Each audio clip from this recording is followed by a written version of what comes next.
That U.S. bill we were talking about that imposed sanctions on Russia also imposes new sanctions on the Democratic People's Republic of Korea. It is in response to alleged human rights abuses and new missile tests. CGTN's Jack Barton is joining us now from Seoul.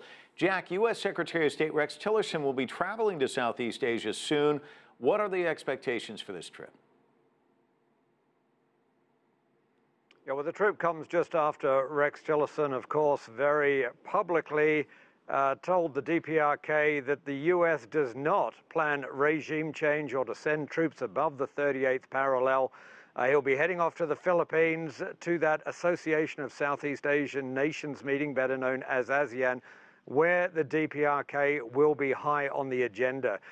Talks about, of course, how to halt its nuclear and missiles programs. But we're already hearing also from South Korea's foreign minister that talks are underway for a trilateral meeting between South Korea, the United States, and Japan at that meeting. And while they will be looking at options to halt that program, it's pretty clear at this point they will also be discussing military options. The talks come amid intelligence reports of heightened submarine activity by the DPRK and the testing also of one of the launch hatches.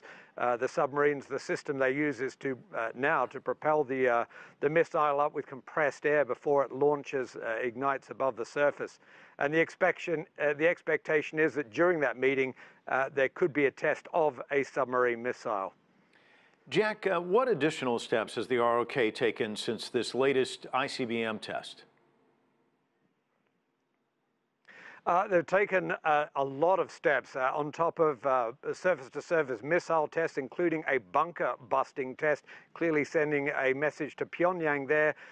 We've had emergency sessions of the National Assembly. There are already moves underway to boost the size and the capacity of the Korean armed forces. The U.S. have sent 12 additional F-16 fighters to be deployed at an airbase in Gunsan, a few hours south of Seoul and well out of artillery range. They're also sending additional troops. And now a conversation has really started in earnest over whether South Korea should also become a nuclear power. The President, Moon Jae-in, he opposes this, but many opposition leaders, opposition politicians support it. There is more and more talk being generated. There was a program back in the 70s. The U.S. had South Korea stop it in return for the umbrella, but now it is back in the public arena again, and the most recent polls show that the majority of South Koreans may support the country becoming a nuclear power. Jack Barton live for us in Seoul.